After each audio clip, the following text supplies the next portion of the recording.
amazing. Are we on? Perfect. So, hi, we are Living Our Vision. We are an artistic research duo focusing on different forms of world building. My name is Emilia Tapprest, and I'm a Finnish filmmaker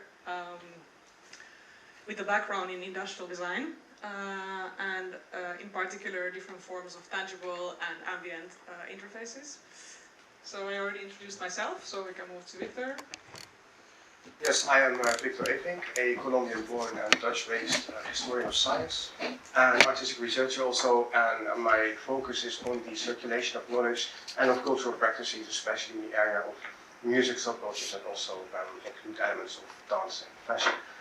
And then with my collaboration with Emilia, all these different things, also music that I'm doing as a electronic music producer, like it kind of circles back to the topics that I'm researching. So I can also combine everything in this collab. Great. So our first project, Sonzai Zone, which is currently on display at the Extended Senses, focused on a particular communication technology and its implications if it was normalized. Then in the second phase, for Embodied Protocols, we saw the value of prototyping multiple parallel worlds with fundamentally different value drivers. And in the latest one, which was finalized a few months ago, Set of Time, we moved from prototyping outer worlds to the inner process of navigating ideological influences in the present. And zooming now to the one in the center, Embodied Protocols. Since 2020, we have prototyped 3 different worlds, like I said, with different drivers, and we have materialized them through video and audio fiction chapters. So before moving further, we'll show a very brief teaser.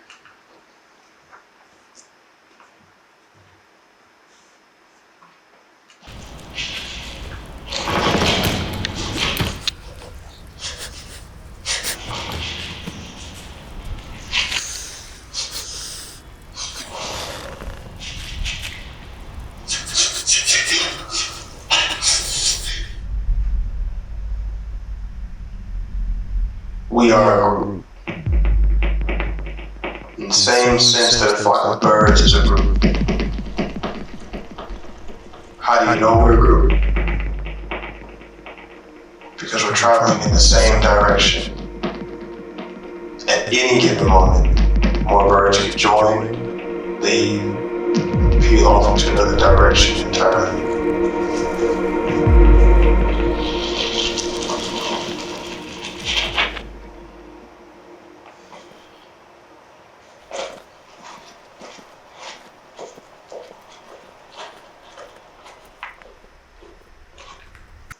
So one of our big questions has been how these different belief systems reflect through design and rhetoric into our moment-to-moment affective experiences.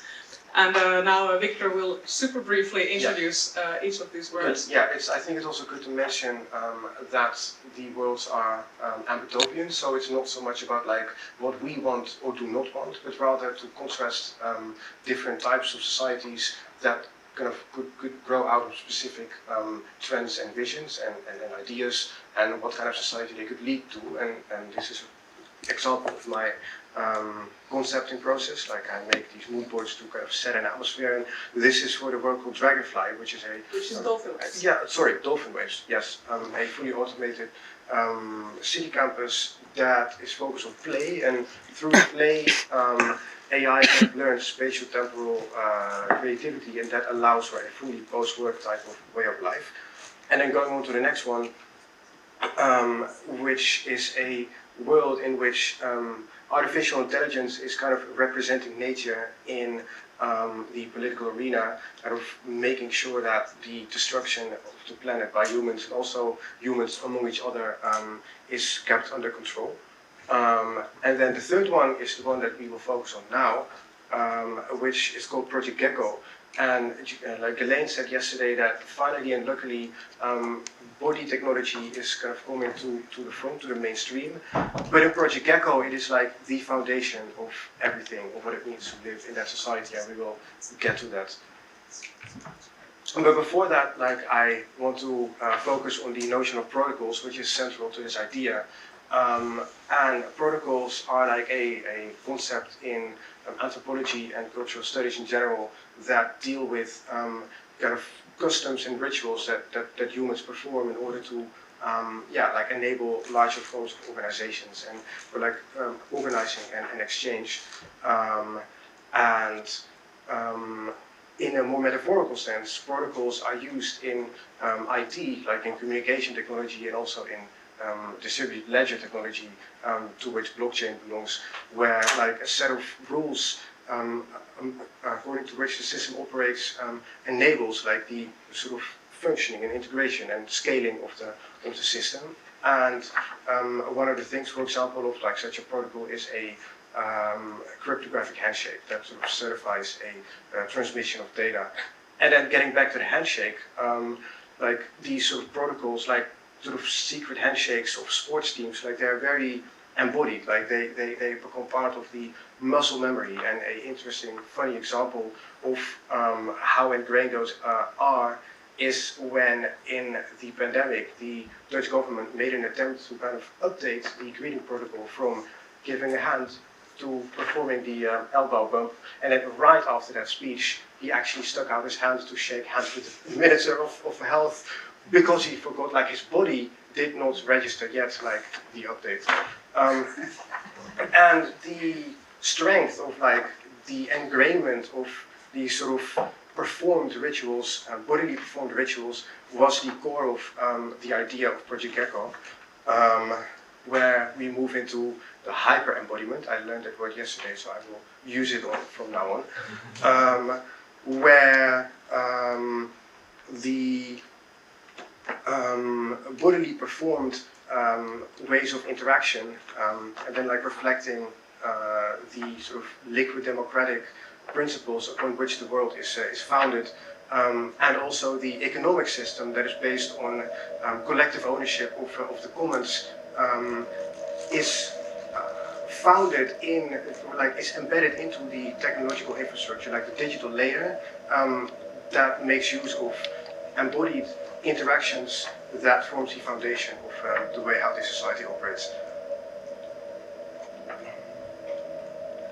And in that sense, like the metaphorical way of protocols in IT and the cultural sense of protocols as performed rituals, they merge into one and the same thing.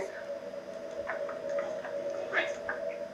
So questions that we would like to challenge you today include what would a democratic micro-society look like if it was founded on inner healing through dance and conscious movement practices? And also, could this be a key to collective transitioning towards a fundamentally different form of coexistence? So the imagination around Project Gecko, it combines three fields. The first one is decentralized governance. The second is conscious movement practices. And the third one is embodied human-computer interfaces. And Victor will now briefly go through each of these fields to draw them together. Yes. So first, I will tell you something about the movement of decentralized governance, which is a kind of idealistic branch of people trying to use blockchain in order to really redesign political and economic institutions, and especially according to the principles of the commons, so like the theories expounded, for example, by Eleanor Ostrom. And the interesting thing is that by trying to design these type of systems from an angle of software engineering, it very quickly moved into the territory of actually discussing very fundamental things about like ways like how humans cooperate, human nature, culture, systems, and values. And these discussions were taking place in Zoom chats. Like I've been participating also in them. So you see on the top right, you see an example of like such a Zoom chat, and actually there I learned this gesture, which was standing for the notion of praise, which was a rewarding way of like how the community could reward people for a contribution. And in the chat, for example, if you sent praise to someone, it was recorded by a bot, and then it was like a micro-donation registered on the blockchain. And one of the interesting things also is that this is a typical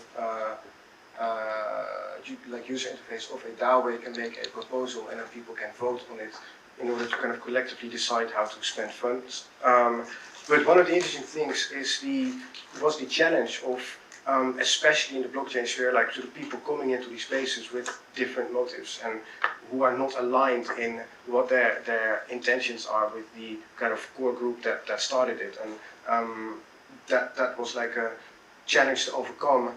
And this actually, in conversations with people from that space and with other people, kind of led to the integration of conscious movement. And that is the second field that I want to address, because as you see, this book by Bessel van der Kolk is gaining in popularity now, like the insight of the importance of the body and kind of like registering as a form of trauma, like ways also in which we operate that do not necessarily are related to human nature, but more to which the systems in which we have grown up have entered, as it were, in our bodies, and also the body as a possible solution to transitioning towards a different system. And I noticed like the power of a conscious movement by practicing biodanza, like you see in the middle, you see a biodanza session where you, in the form of exercises through the body, kind of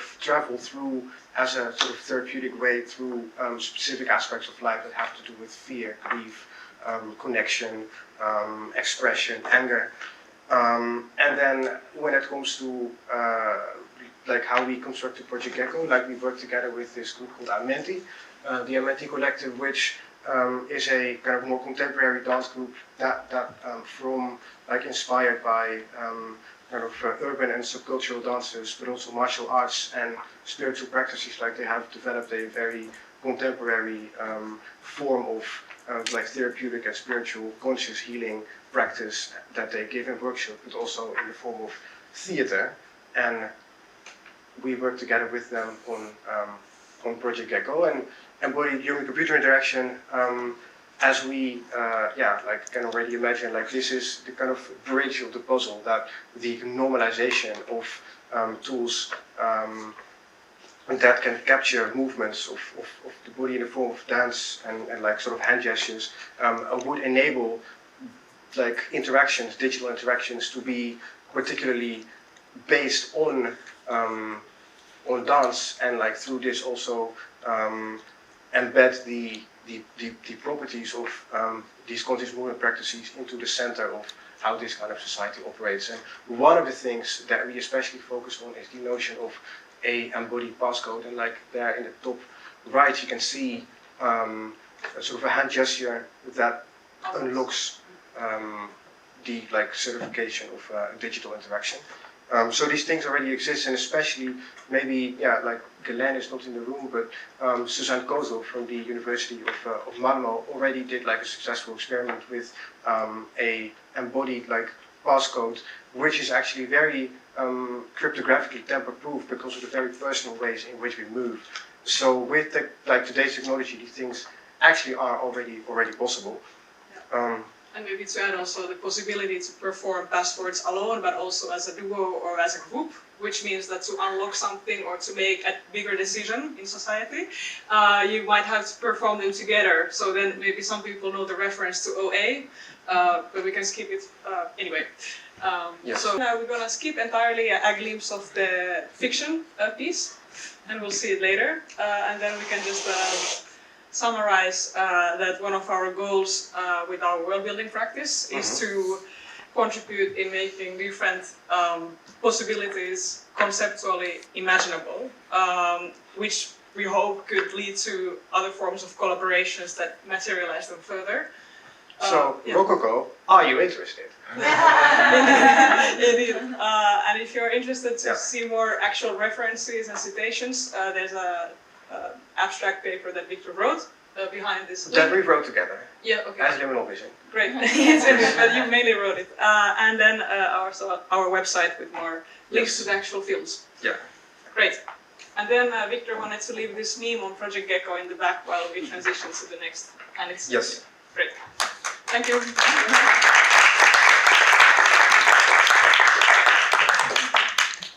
Brilliant, thank you so much. And